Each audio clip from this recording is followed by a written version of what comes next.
Shuaban Kut ke Jinglekai, pelim ke Manchester City, ya ke Liverpool, lemba u Erling Haaland,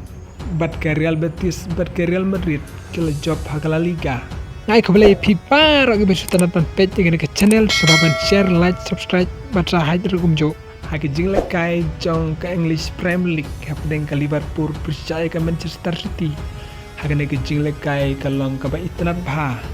Namar hagane ke Jinglekai ke day hale jing jong Liverpool race new box pak Liverpool ke limno da argol sigol haga Manchester City Shuaban Kut ke Jinglekai hagane ke Jinglekai hakla step don meno ban tep gol day tang haga minit ke ban nyop saw bak Liverpool ke yo ban kijar ningkong dau sabos lai hindre tang haga minit ke ba propsa Manchester City ke yo ban penekai da ustebela bat Shuaban Kut ke Jinglekai Erling Haaland ulat tep ya gol penjob daga benta ke Manchester City haga minit ke bakandai peu plus lai bat ke Manchester City menta ka don hakerdan baar daga baya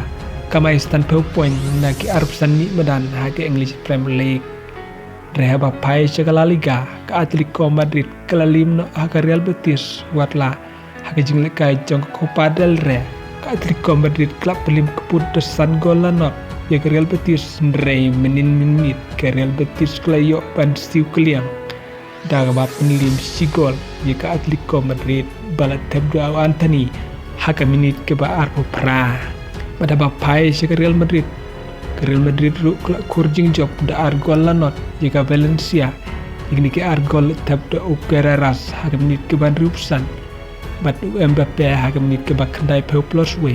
bat mentaga Real Madrid keduna setang si poin rengkat poin bat ke Barcelona hak La Liga nomor arplay sini madan kelak kamai san penyo poin bat ke Barcelona san peprap poin